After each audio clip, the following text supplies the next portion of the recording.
of Harvard University, we will have 2 minutes of silence to invoke the blessings of the divine on this auspicious occasion.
Good evening, ladies and gentlemen, Honorable President, Honorable Chairman, Board of Management, Acting Provost and Vice Chancellor, members of the governing body, members of the Academic Council, distinguished guests, graduating students, and proud parents. On behalf of Oro University, I welcome you all for the fourth convocation of the class of 2016. May I invite Mr. Kumar Kaushik, Registrar, to seek the permission of the President to declare the convocation open. Convocation open. The convocation is open.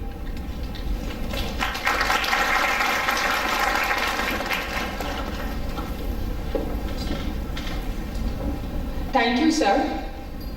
Now it is my pleasure to introduce the Chairman, Board of Management, Acting Provost and Vice Chancellor of Oro University, Dr. Shailendra Mehta.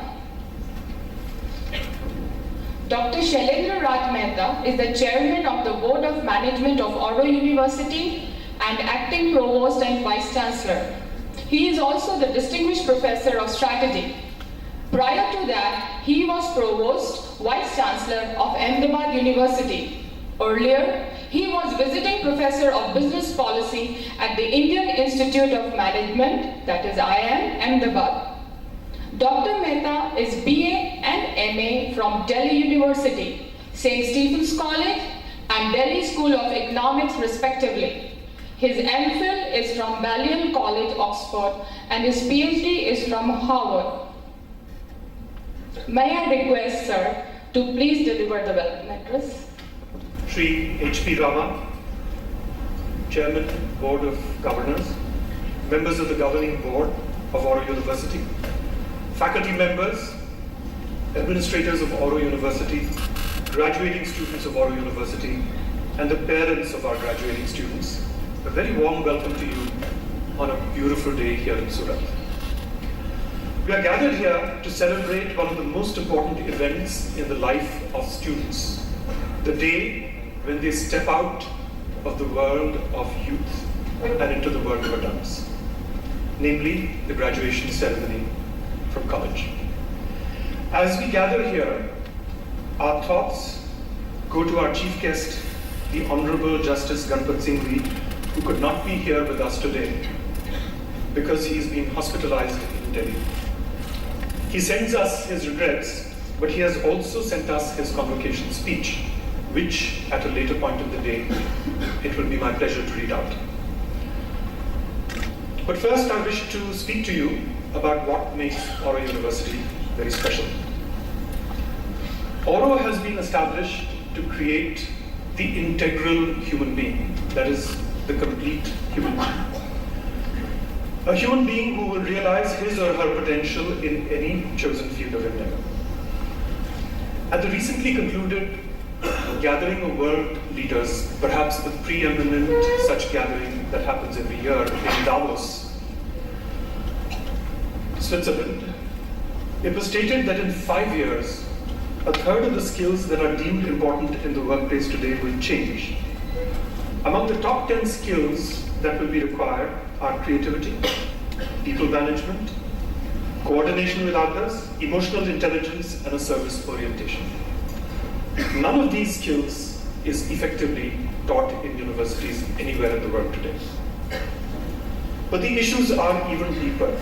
If we ask ourselves, what are the ingredients that are required to be successful in life, then we get an answer that is very surprising, and that is what we focus on Oro University, and that is what makes us different. We focus on 4 facets of human beings, that is, the mind, the body, the emotions, and the spirit. And we focus on 12 qualities that are required to make people successful, regardless of whatever endeavor their field, whatever the endeavor may be, whatever the chosen field may be. The 12 values, and I'll quickly list them because it's extremely important for us to be aware of these at all times, fall into 2 parts. The 12 qualities include 6 qualities which are qualities of the mind or of feeling, and there are 6 qualities which are qualities of action. The 6 qualities of the mind are aspiration, equanimity, gratitude, peace, receptivity, and sincerity. Now these words are actually translations from Sanskrit and the other Indian languages, so I'll actually read to you the equivalent words in all Indian languages. These are Abhipsa, Samata, Kritagyata, Shanti, Grahamshilta, and Satyanishtha. 6 other qualities focus on the qualities of action. These include courage, generosity, goodness, humility, perseverance and progress, or sahas, udarta, shubhabhava, prayatnashilta, and pragati. Now, these may seem to be very abstract, but if you think about it,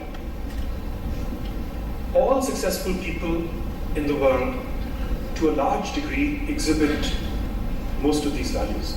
And the most successful people exhibit all 12 of these values. Perhaps the best example that comes to mind in India is that of Mahatma Gandhi, who exemplified every one of these values. You can go back and reflect on this, and you will find that that is true. But Gandhiji is somebody who is a living presence for us, and not much more needs to be said about him. So I will do something which is focused on an individual who died about 100 years ago and who led an extraordinary life, a value-driven life, that we would be very, very proud to remember today. And the person that I'm thinking of has largely been forgotten outside of the United States. His name was Andrew Carnegie. He died in 1919. And when he died, he was the richest person in the world, perhaps the richest person who may have lived up until his time. Now today, when we think of people of that ilk, we think of people like Bill Gates and Warren Buffett. These individuals have, of course, been very successful, and they have exemplified many of these qualities. But remember, they had it easy. They came from privileged backgrounds and went to the best universities. Bill Gates, of course, dropped out of Harvard, but nonetheless, he came from a privileged background. What is interesting about Andrew Carnegie is that he was a poor immigrant son who was put to work. He had emigrated from Scotland to the United States. And at the age of 13, he could not complete his schooling. I think he never went beyond 6th grade. But at the age of 13, he started working in a cotton mill. Essentially just in the lowest capacity possible that you can imagine. And from there, exemplifying every one of these 12 qualities, he, little by little, step by step, he ascended the ladder of progress and became the richest individual of his time. How did he do it? Very quickly. Again, I have spoken about this elsewhere, and it will take us too far afield if we reflect deeply on his life. You can, of course, go back and check it out on Wikipedia or any other sources. But I would also urge you to look at his book, which deeply influenced, surprisingly, Mahatma Gandhi. He called it The Gospel of Wealth. And the reason why this book is interesting is because he comes up with the notion of trusteeship. That individuals can be rich or poor, but the individuals who are rich or wealthy are trustees of that wealth on behalf of society. That wealth is given to them, but it is not of them. It is not for them. This wealth is given to them for society. And exemplifying this, Andrew Carnegie gave all his wealth away. He said that he did not want to be the richest person in the graveyard. The generosity that he exemplified was legendary. You'd be surprised to know that he created 3,000 public libraries in the United States. Some of you may have gone to New York or Pittsburgh or Boston. The New York Public Library is one of the most grandest buildings that you can see in New York City. It was endowed as a temple of learning by Andrew Carnegie, and 3,000 other libraries just like that. He built the Institute of Technology, the Carnegie Institute of Technology, which is now a world-class university, one of the top 10 universities in the world, namely Carnegie Mellon University. And he basically, by the time he died, he had given away, in today's terms, $75 billion worth of funds. And he said he wanted to die penniless, and that is pretty much what he did. After his death, several foundations were created, including the Carnegie Foundation of International Peace, that continues to do good work, and many others. I don't want to go into details, but the key thing to remember is that a 13-year-old boy who basically did not even finish middle school, forget about high school, through these 12 values, and you can see, you can go back and look at how in his life he exemplified every one of these values by essentially reading books, by debating with individuals, expanding his network, constantly being on the lookout for opportunities, and constantly improving himself. This basically was his road to success. So as you can see, at Oro University, we want to emphasize value-based education. Values that guide the most successful, the most accomplished, the most fulfilled individuals in the world, not just today, but values that have guided them throughout human history. We want to raise our standards continuously. We want to learn from the very best models in the world. We want to attract the finest people to come and interact with our students here at Oro University. And we wish to continuously prove ourselves through the word of progress. Towards this end, you would be very happy to know that this year we have dramatically expanded the number of incoming students at Oro University. You'll be happy to know that we have a 60% increase in the number of students who are coming in. There will be 370 freshmen and women who will be coming in a couple of weeks. So this is a big accomplishment on which we have recruited and brought on campus a very large number of new faculty members who will be coming in and guiding the new and the existing students along with our existing faculty and staff, and essentially helping create Oro University as a university that will continue to be very different from any other university in the world, that will really equip you with the tools, the techniques, the mental states, the emotional states, the spiritual states, the physical states that you need to appreciate and understand in order to be successful. Together, we want to dramatically expand and deepen our curriculum based on values. In the next year or so, we are also planning to expand the disciplines on offer at Oro University. These will include a new school of design, a new school of communication, a new school of humanities and social sciences. And Oro University will very much embark on the path of becoming an integrated university, a world-class university that will not just be the best in its class in Surat or in Gujarat, but in all of India, something that will be a beacon of light to universities around the world. So let me finish by closing. In closing, let me quote a few lines from Tennyson's Ulysses, where he said, "To strive to seek, to find, and not to yield." I cannot think of a better motto for you, graduating students: to strive to seek, to find, and not to yield. All the very best. Thank you very much indeed.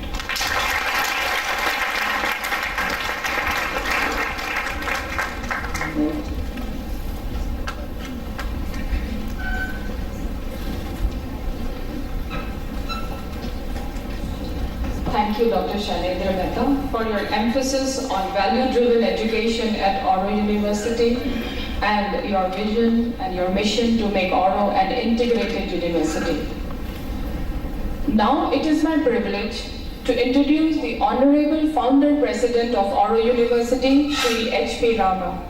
Shri H.P. Rama is the Founder Chairman and CEO of JHM Hotels and President, Oro University. Shri H.P. Rama holds an MBA degree from Xavier University, Cincinnati, Ohio. In 1997, Johnson & Wales University awarded Shri H.P. Rama the degree of Doctor of Business Administration in Hospitality Management, honoris causa. He served as past chairman of the American Hotel and Lodging Association, AHNLA, which is the largest hotel association in the world. He also has other numerous professional affiliations. May I request sir to please address us on this auspicious occasion.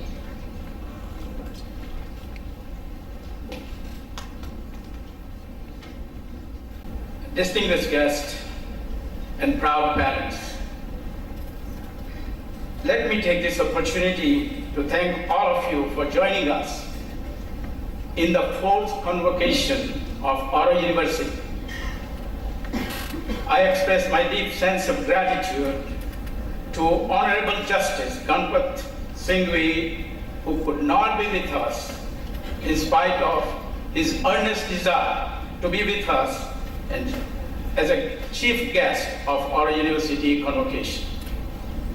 I also want to recognize the Dr. Sailendra Mehta, Vivek Bhandari, who could not be with us because of family emergency also, Dr. Rohit Singh, and distinguished members of governing board, Board of Management, Board of Academic Council, staff, and distinguished faculty members of our university. Thank you all very much for what you have displayed your commitment, dedication, and valuable contribution to make our university what it is today. Parents, family, and mentors, thank you for support that you have given to our graduates, your children, in helping them to reach this milestone in their life. I request our graduating student class of 2016, please stand up and join me in showing our gratitude to all of them.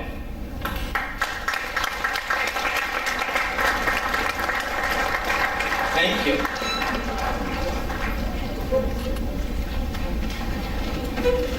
Graduates, I'm delighted to join you today to celebrate the culmination of your graduate study at Oro University. We recognize that you have worked especially hard to get this day, and your graduate degree is a testament to your talent and commitment, as well as a mark of a true learner. Congratulations on this great achievement.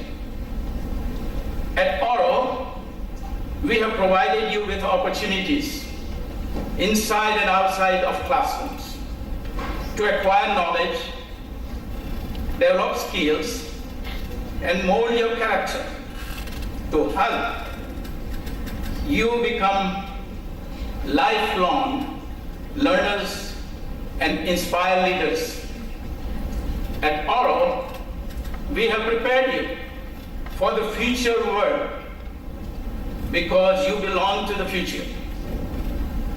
And the future belongs to those who wants to progress in life. The world you are about to embrace, live and lead, requires an understanding of how to navigate through diverse, challenging, dynamic, and unpredictable environments. Graduates, I have these words of advice. Always live life with purpose. Always follow your passion for your dreams of being successful. Always seize opportunities that you once thought unattainable and make the best out of it. And always have unshakable faith and strong belief in yourself. Remember, success is a journey without finish line. In the words of Sri Aurobindo, all the world's possibility in man are waiting as the tree awaits in its seed. Taking an analogy and lessons from the life of a tree, let me share with you my thoughts. Just as the seeds are nurtured with water, fertilizer, and care, similarly, your parents, faculty, friends, have provided you with knowledge, guidance, skill, and love to carry you this far. Just as a tree is well grounded deep in the roots to withstand storms, rain, wind, and blazing sun, similarly, through your learning of the Oro core values, as you develop and practice them, you are going to withstand challenges and overcome disappointments, setbacks, suffering, and despair in life with ease. Just as a tree provides shelter against bad weather and sun and oxygen to breathe, absorbing carbon dioxide from the air, giving us a clean air to breathe and sustain our human life. Similarly, make your life a shelter to the needy. Be part of sharing and caring as you achieve success in life. When you look at a tree, each leaf is different in size and shapes, and yet it coexists, expressing beauty and harmony with each other. Similarly, all of you are different in your thinking, in your feelings, in your aspirations. Find a common ground to live in harmony in the ecosystem of life, and you will find your life fulfilled and happy. A tree provides a shelter for generations. Similarly, make your life a meaningful and inspiring institution for your children, for your grandchildren, for them to take shelter in your values and your success. Just as a tree aspires to continues to grow tall and wide, so also you should grow continuously in your aspiration in all aspects of life, mental, vital, physical, and spiritual. We at the Oro want you to be hero warriors. We know that each of you will find your own path to serve your family, your society, and your nation. We look forward to seeing that path unfold in the years to come, and hope that you will come back to Oro, update us in your endeavors to renew your connections with Oro University and with other alumni. Graduates, you are talented, passionate, and courageous. I hope that you will be an ambassador and representative of Oro core values, vision, and mission through your acts, through thinking, feelings, and I'm confident that you will make us proud. Thank you for your engagement, participation, and contribution to make Oro a vision a reality. Thank you for giving us an opportunity to serve you, guide you. My heartfelt good wishes for the journey lies ahead of you. May the divine guide you, protect you, and bless you. Thank you. Success is a journey without finish line, and to grow continuously in all the four dimensions, physical, mental, vital, and spiritual, inculcating and maintaining the core values. These are the pro-life principles that the founder president Shri H.P. Rama has wished all the students that are passing out today from Oro University. Thank you, sir, for your golden words of advice. May I now call upon stage Controller of Examinations of Oro University, Professor Ajay Kumar Yadav, to present the graduating students the awards of degree.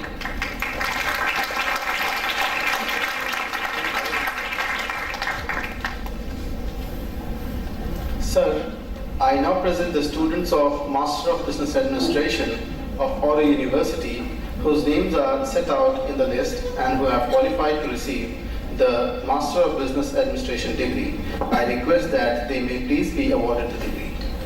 I request the students of Master of Business Administration to stand up.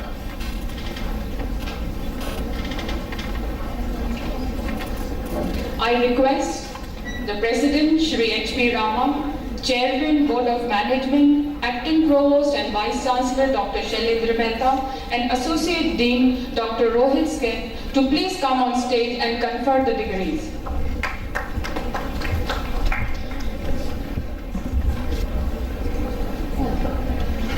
Mr. Ashit Kukreja.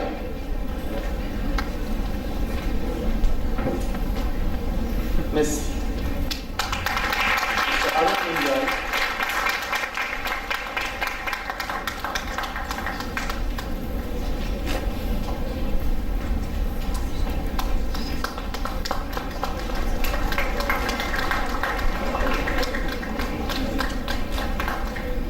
Mr. Badal Sholapurwala.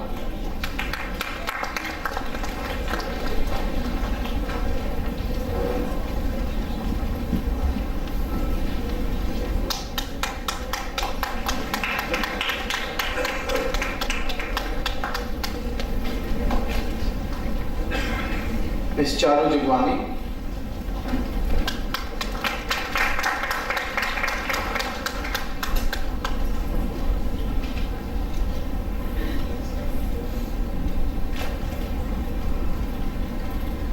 Ms. Shruti Patel.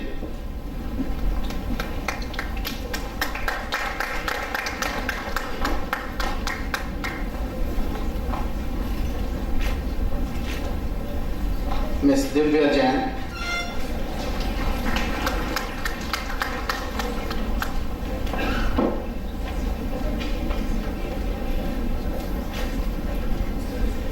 Ms. Divya Lohia.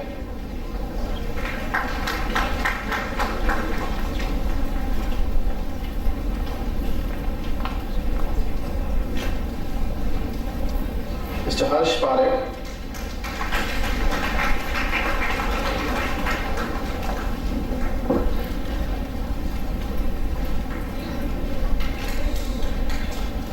Mr. Ishana Sudaria.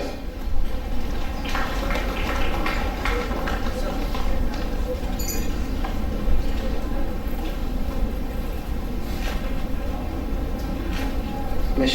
Kanika Shah.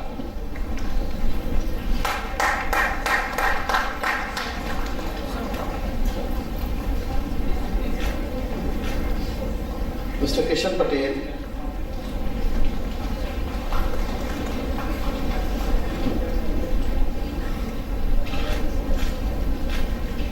Mr. Kishan Tejani.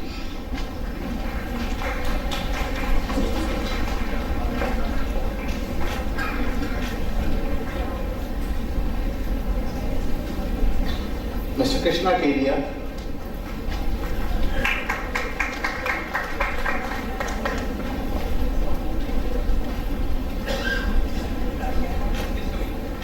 Ms. Manali Kantharia.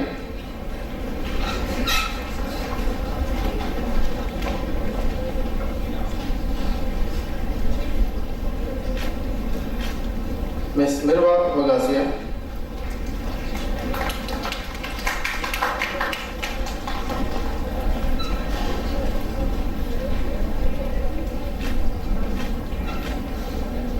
Mr. Namit Patel.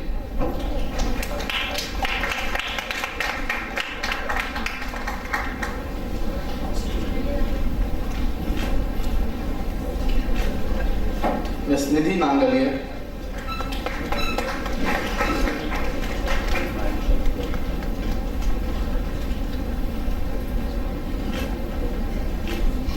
Mr. Nikhil Khemka.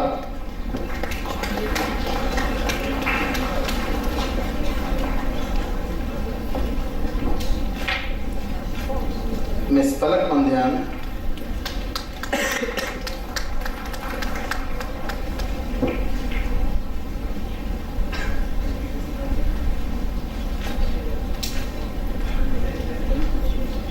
Mr. Pawan Jariwala.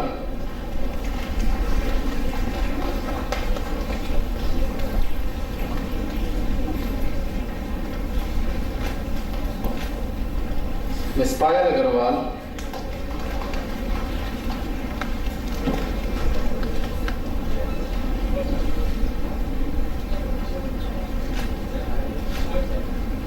Ms. Priyanka Mahant,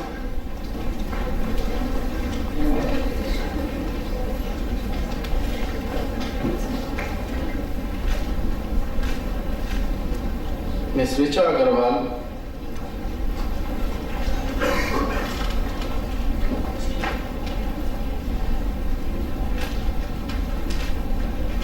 Ms. Ritika Yadav,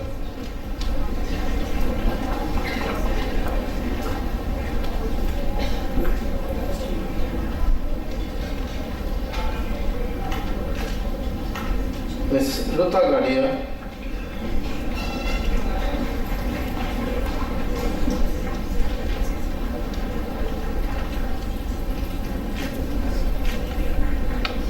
and Mr. Udip Khanna.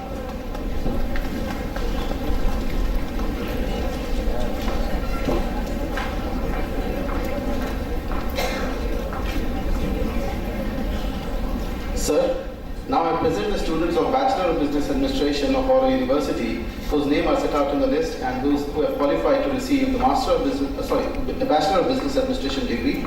I request that they may please be awarded the degree. The BBA students are requested to stand up.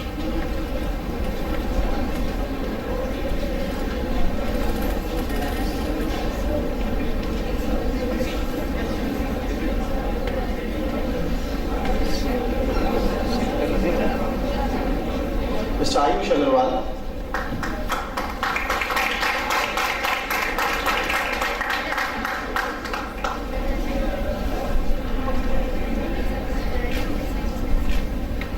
Ms. Adhira Choradia,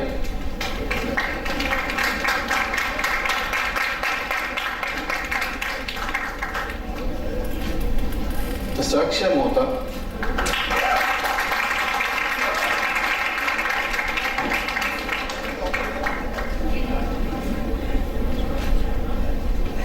Mr. Ankit Modi,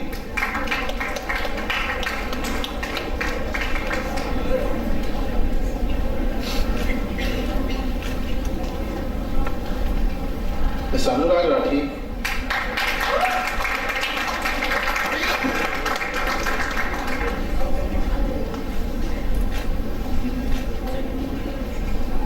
Ms. Aparna Periwal,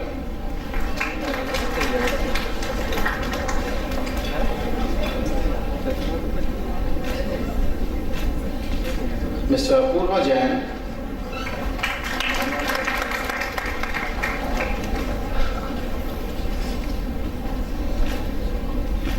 Ms. Chandni Lakdawala,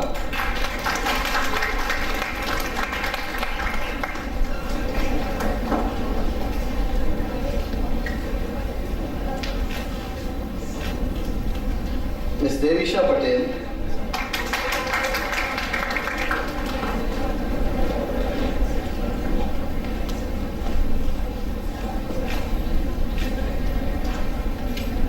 Mr. Dhruv Mahatma,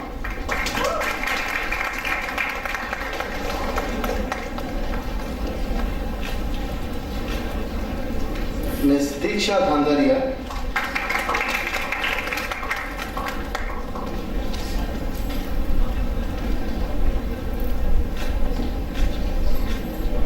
Mr. Dinesh Vishnani,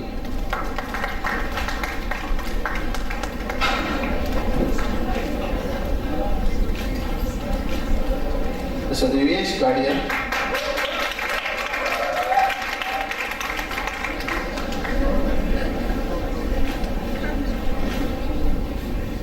Ms. Girishma Rastogi,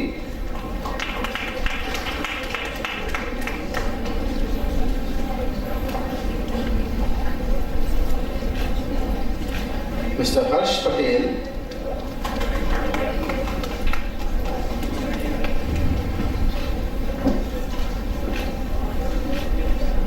Mr. Harshish Chopra,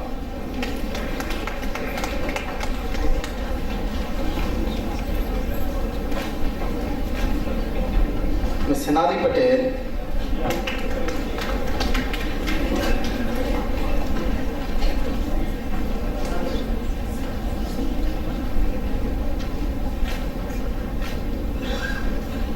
Mr. Hiren Kumar Kankotia,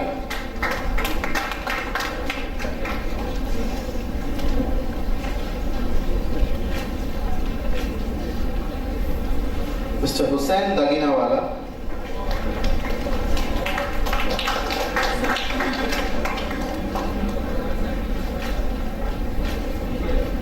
Ms. Ishita Jariwala,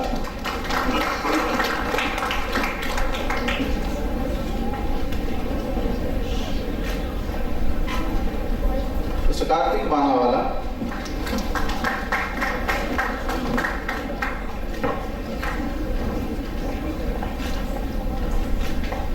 Ms. Krina Patel,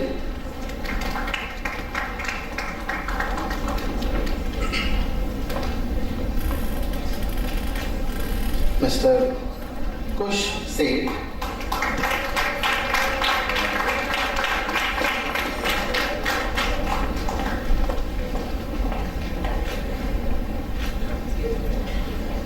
Mr. Mehak Nanda,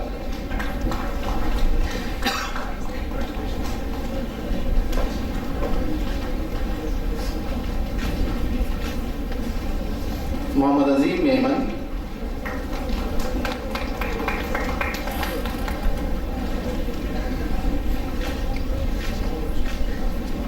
Mr. Mukund Mundra,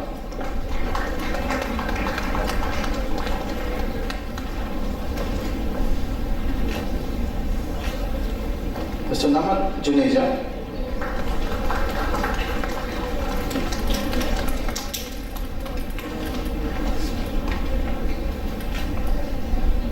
Ms. Nimisha Sinha,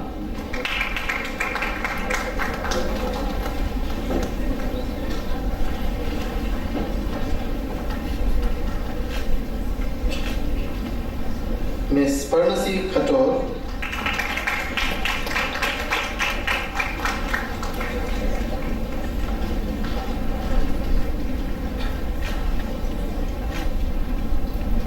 Mr. Parth Gondalia,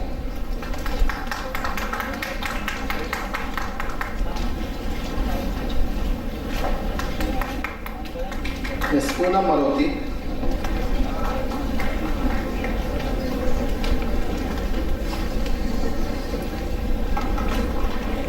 Ms. Brian Donda,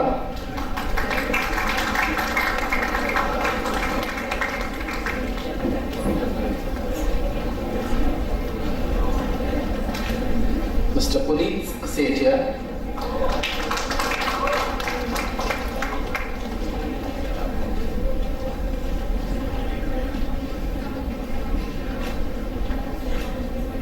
Mr. Rahul Bodawala,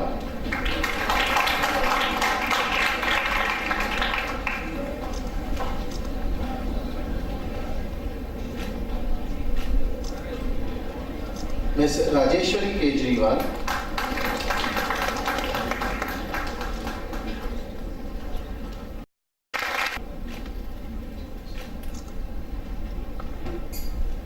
Ms. Ria Mohindra,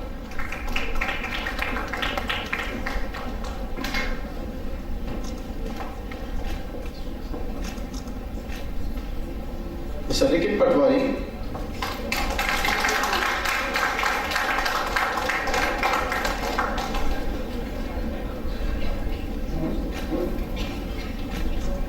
Mr. Rishabh Jain,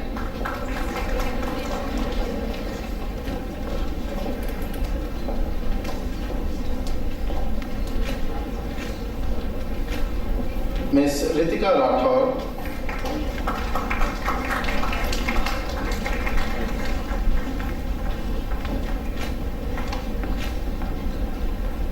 Ms. Riya Patel,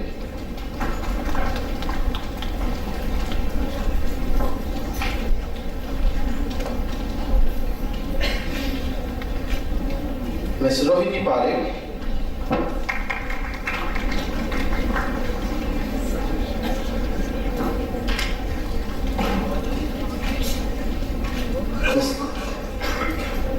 Mr. Sahaj Jain,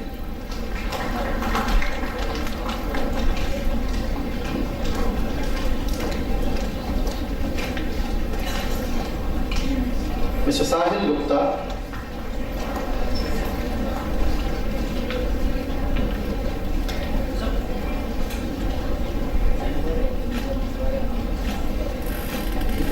Mr. Sarth Sir.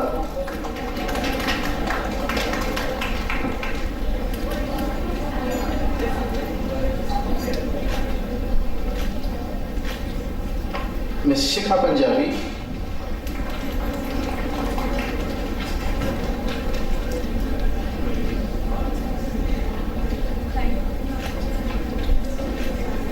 Ms. Shivani Safra.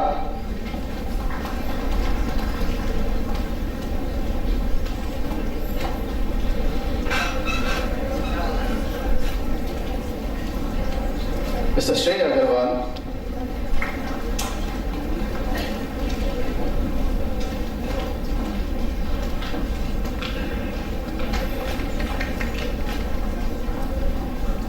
Ms. Shreya Virani.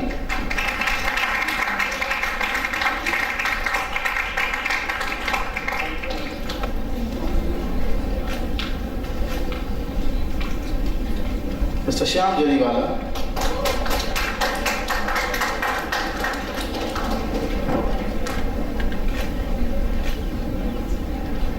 Mr. Siddhant Agarwal.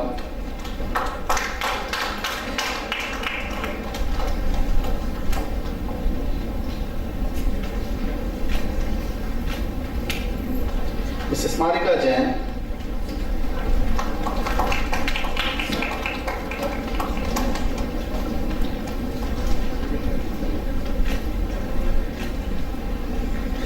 Ms. Trisha Dumrani.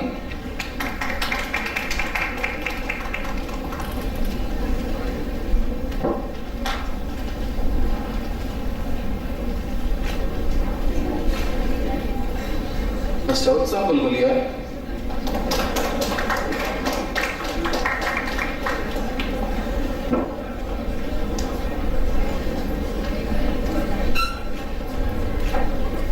Mr. Vasudev Agarwal.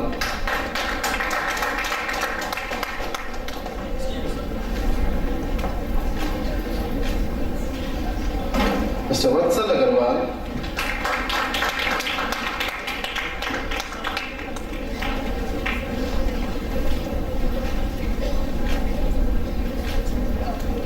Mr. Vatsal Shah.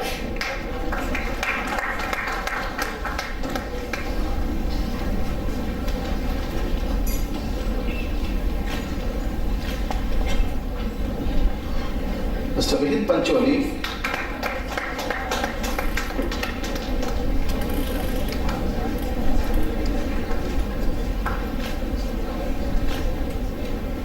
Mr. Vikram Jain.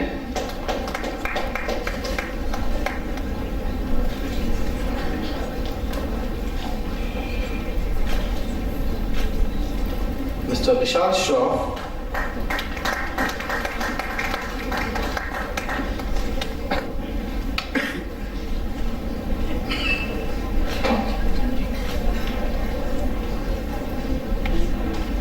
Mr. Vishnu Modi.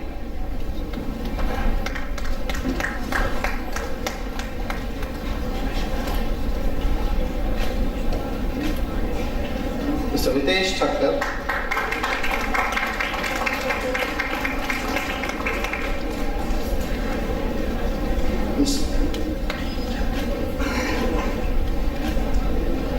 Mr. Yash Gandhi.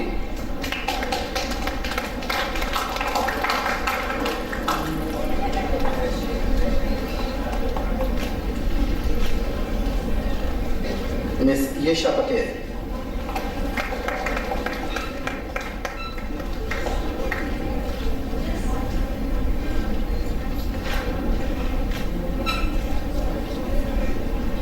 Sir, I now present the students of Bachelor of Science Information Technology of Aurora University, whose names are set out in the list and who have qualified to receive the Bachelor of Science in Information Technology degree. I request that they may please be awarded the degree. Mr. Amit Dubey.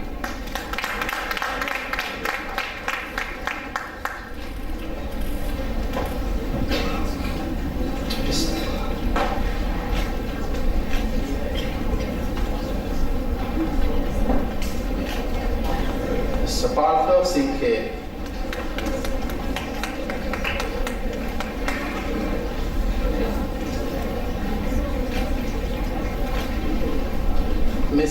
Tanisha Sishodia.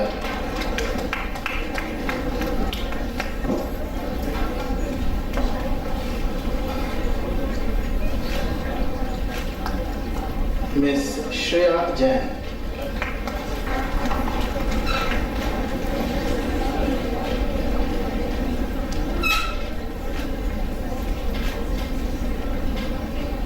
Miss Tanisha Venkani.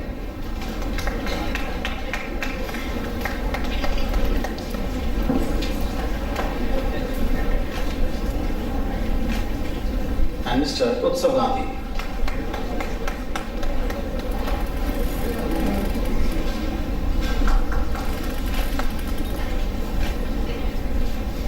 Sir, I now present the students of Bachelor of Science Hospitality Management of Oro University, whose names are set out in the list and who have qualified to receive the Bachelor of Science Hospitality Management degree. I request that they may please be awarded the degree. Mr. Ayush Saxena.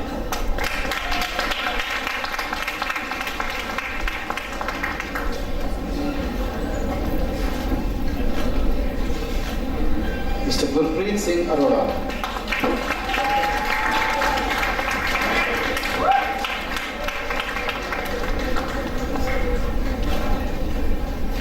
Miss Heta Torawala.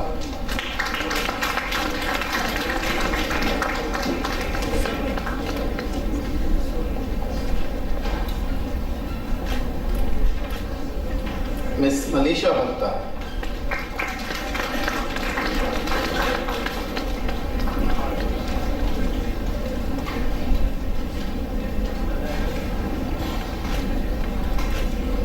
Mr. Nikhil Bhatia.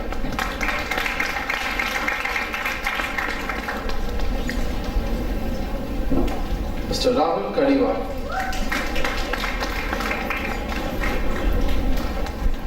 Mr. Rahul Kadiwar.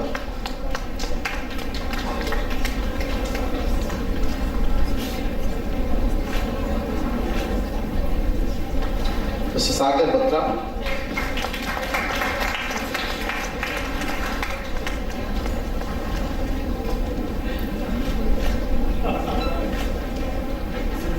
And Mr. Zahabia Afrikawala.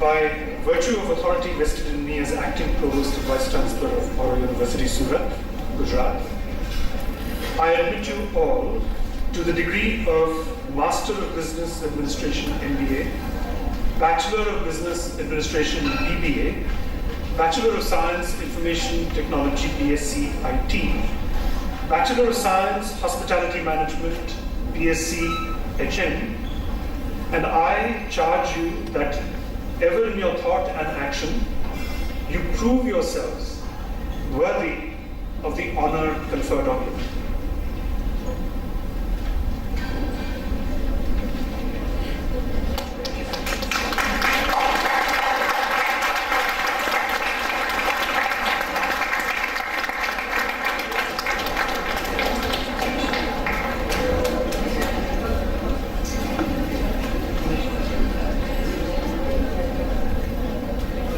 By virtue of the authority vested in me as acting provost and vice chancellor of Oro University, Surat, Gujarat, in absentia, I award the Master of Business Administration MBA, Bachelor of Business Administration BBA, Bachelor of Science in Information Technology BSc IT, Bachelor of Science in Hospitality Management BSc HM, in absentia, to all those successful students who could not receive the degree in person in this convocation.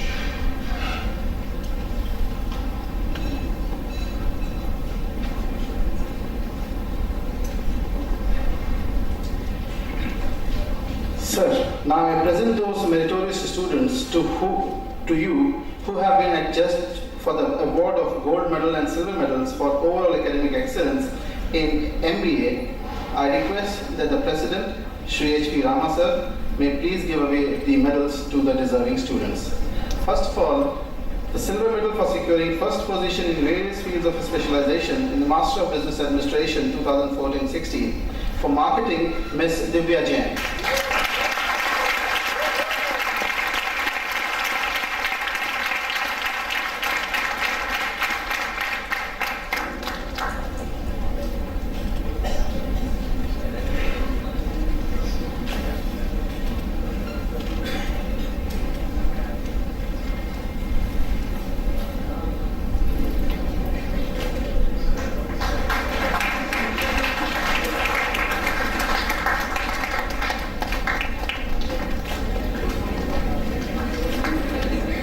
HRM, Ms. Ruta Gadia.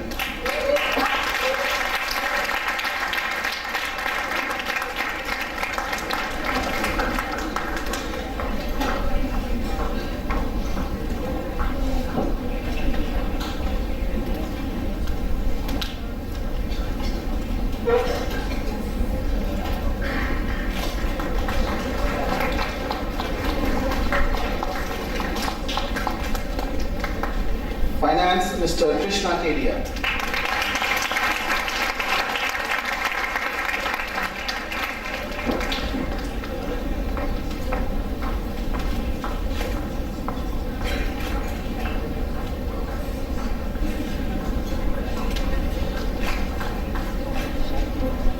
Sir, I now present to you the recipient of the gold medal for securing the first position in the Master of Business Administration 2014-16.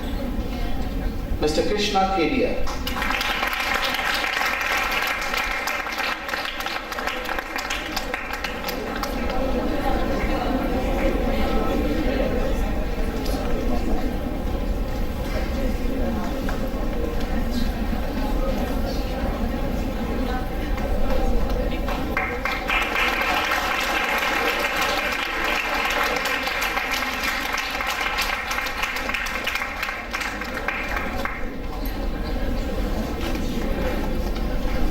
Sir, I now present those meritorious students to you who have been adjudged for the award of gold and silver medal for overall academic excellence in BBA. I request President Shri H.P. Rama, sir, may please give away the medals to these deserving students. Silver medal for securing first position in various fields of specialization in Bachelor of Business Administration 2013-16 for marketing, Mr. Naman Janeja.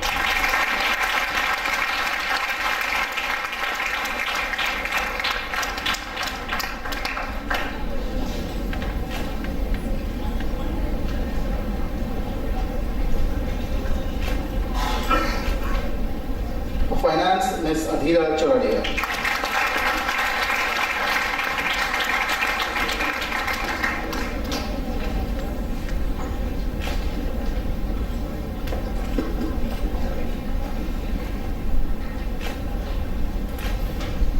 For HRM, Ms. Smarika Jain.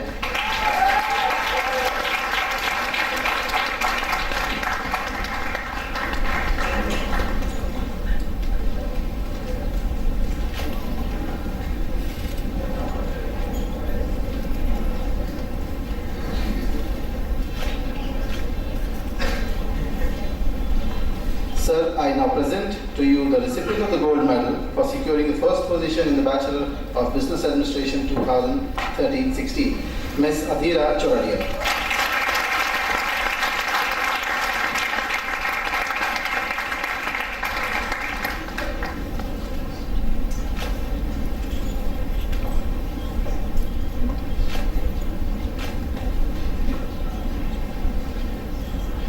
Sir, I now present those meritorious students to you who have been adjudged for the award of gold and silver medals for overall academic excellence in Bachelor of Science in Information Technology. I request President Shri H.P. Rama sir may please give away the medals to these deserving students. Silver medal for securing second position in the various fields of specialization in the Bachelor of Science Information Technology 2013-16, Ms. Tanisha Venkani.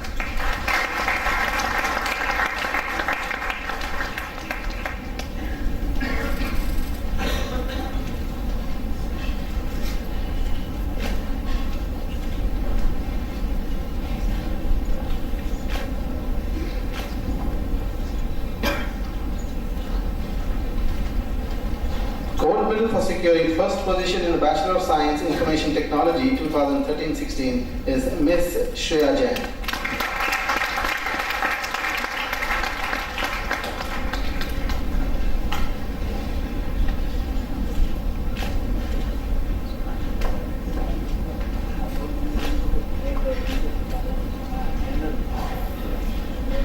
Sir, I now present those meritorious students to you who have been adjudged for the award of Gold and Silver Medal for overall academic excellence in Bachelor of Science, Hospitality Management.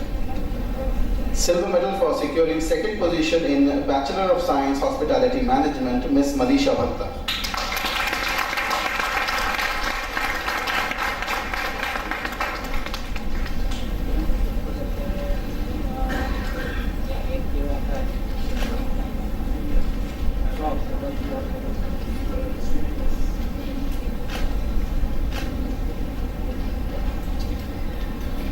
Gold medal for securing first position in Bachelor of Science Hospitality Management 2012-16 is Heta Turawal.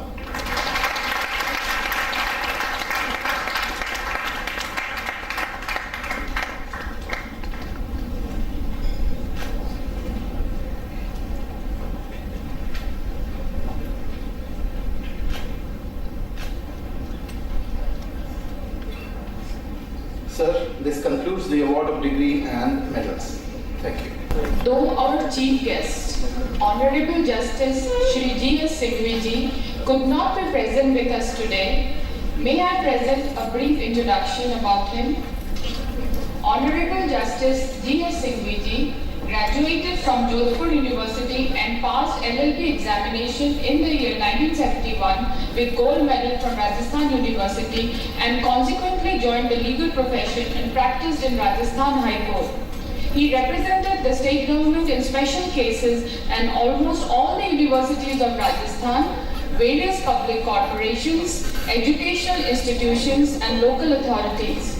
He was transferred to Punjab and Haryana High Court in the year 1994 and thereafter as Judge of Gujarat High Court in the year 2005. He was also sworn in as the Chief Justice of the High Court of Andhra Pradesh in the same year. He was elevated to the Supreme Court and assumed office in the year 2007. He retired from Supreme Court in the year 2013. In 2014, he assumed office of the Chairman, Competition Appellate Tribunal.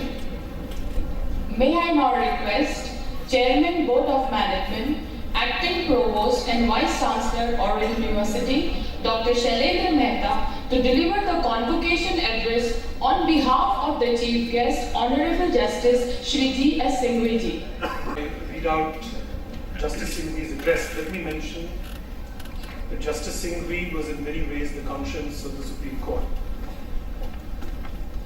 He's a man who in his life and in his conduct has exemplified all the values that we cherish here at Oral University. On a personal note, he's a good family friend. He's also now a neighbor in Delhi, where we have a home.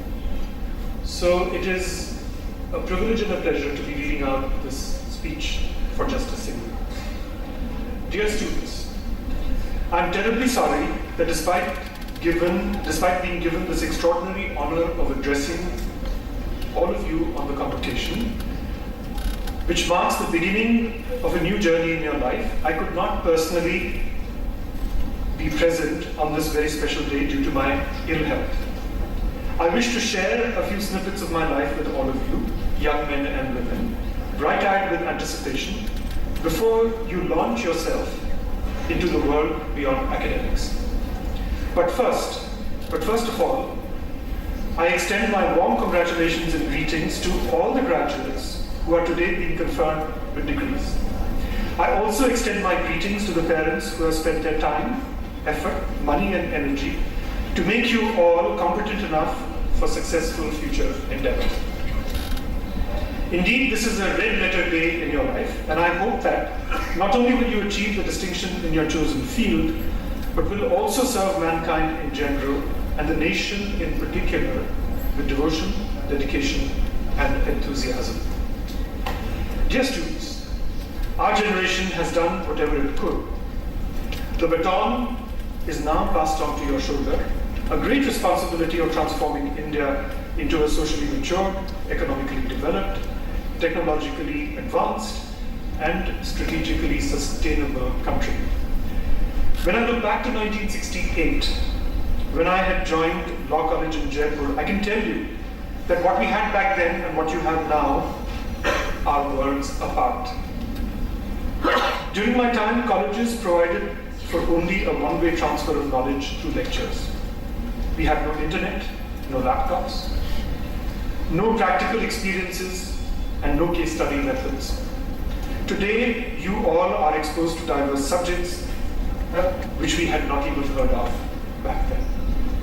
In other words, I feel quite envious to find the massive libraries that you have, the laptops, the internet, and the ability to download the material from the vast databases with the greatest of ease. However, along with the technological advancement has come almost instantaneous gratification, which has become the primordial essence of today's life, leading to one either forgetting or learning to forgo the importance of ethics and core values in pursuing one's life.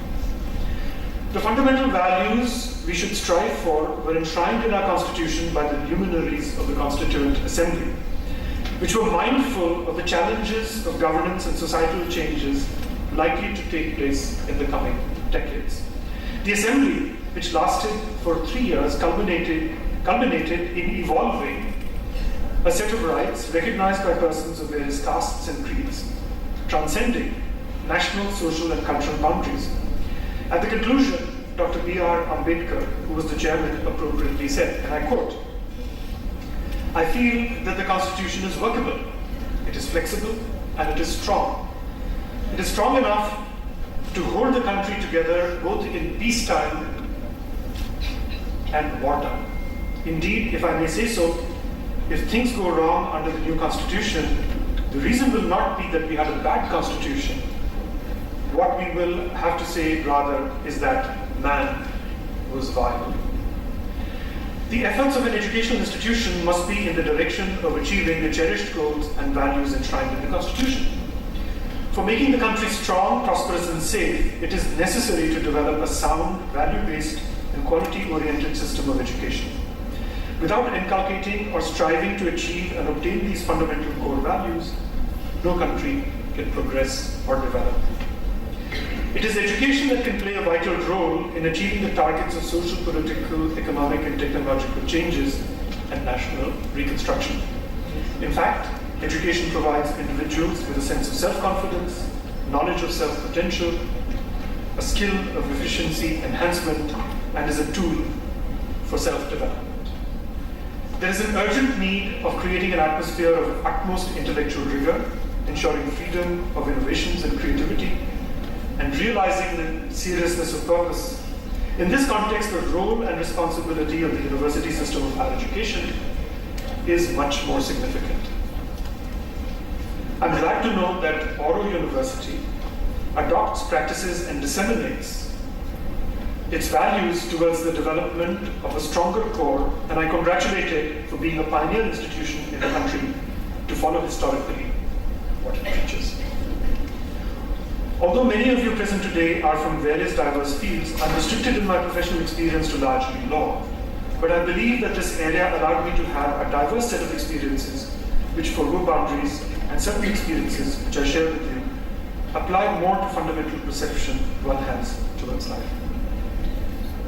In my professional career of 45 years as a lawyer and as a judge, I may have dealt with several kinds of cases, but looking back to the day when I adorned the gown and took oath to witness the delivery of the judicial system till today, the cases have made the most impact in my professional and more so in my personal life are the ones wherein I had the opportunity of representing the interests of the trodden and the weaker sections of society.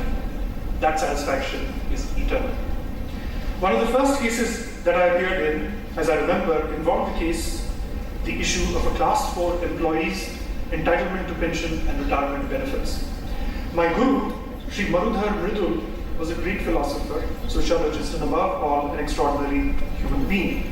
He instilled values and a sense of confidence in me from day one, with a warning that the matter would fetch no fees and would also be listed before one of the toughest judges of the Rajasthan High Court. I worked for 2 nights straight preparing the brief, and on the day of the hearing, as the matter was called out, the learned judge frowned and lashed at me and asked me as to why I had come before the High Court for a petty matter like the one in front of him. I gathered courage and firmly stated, quote, "My lord, pension is my client's fundamental right, and the court is bound to protect it," unquote.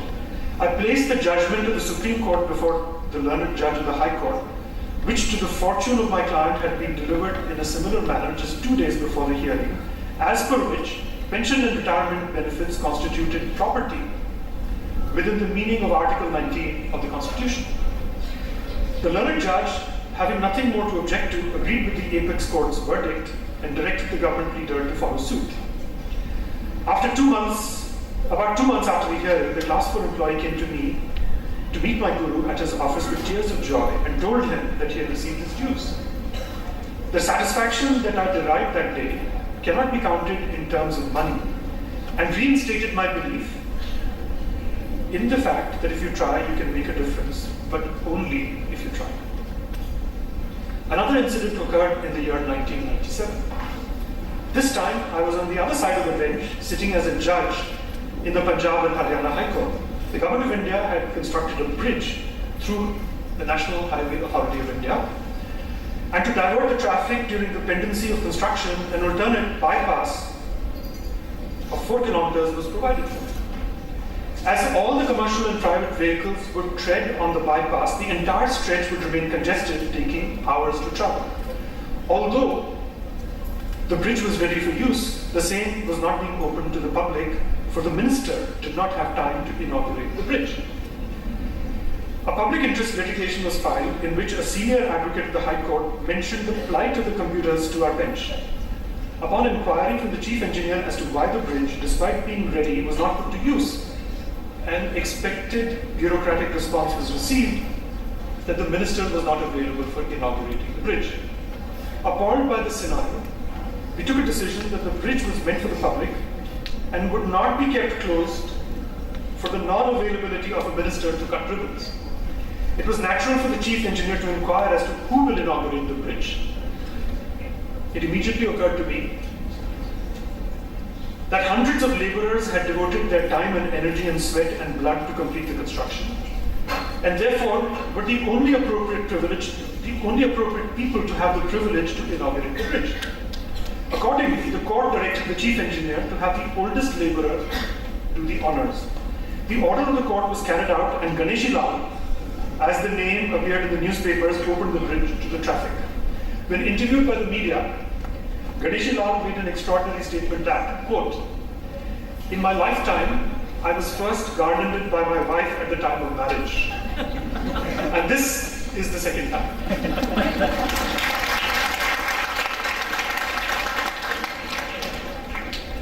With these incidents, I only wish to bring to your notice the importance of every institution in the lives of the citizens, and the impact of each one of you, and the impact that each one of you can make in your own way. Your generation has an onerous obligation to achieve what my generation has failed, namely to uphold the fundamental values enshrined in the Constitution, that is social justice, equality, and above all, the dignity of every individual. You are the young ones who, according to me, have a very bright future. You carry on your shoulders a great responsibility. A University of Excellence has taken you under its wings for teaching you, training you, and launching you into the world. You have to give something in return. There is a solemn duty cast on your shoulders to be socially responsible and to depart from the negative label which afflicts most professions in these times by undertaking work which is beyond your jobs and making a contribution towards those who need it. Morality today bears the danger of losing its soul. It is a spiritual crisis that strikes at the heart of the professional class. it is therefore most important that all of us have to maintain the highest degree of ethics. And believe me, your fellow men, and more importantly, your own conscience, will judge you not by the wealth, fame, or success that you have acquired, but how you have conducted yourselves and the value system you follow. I would end by saying that each one of you is lucky for having been welcomed into the arms of this institution, which from the vast number of journals published by it and the excellence of its teaching is clearly an outstanding university, of which you can well be proud of. I wish you all the very best.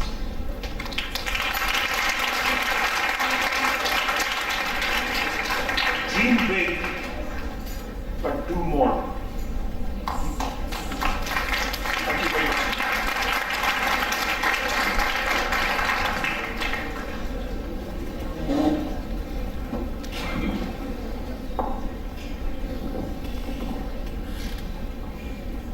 Thank you, sir, for letting us know the chief guest, Honorable Justice Shri D.S. Singhvi ji's message and his good wishes. Thank you, sir.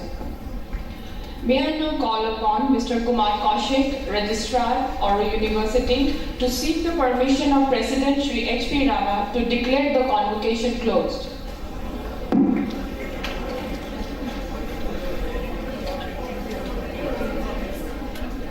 Sir, may I with your permission declare the convocation closed? Yes. With the permission of the President, I declare the convocation closed.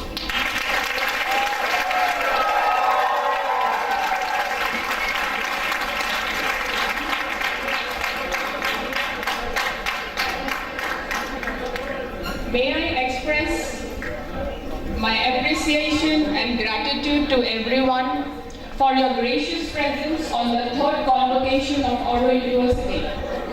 Please join us for high tea session after the program.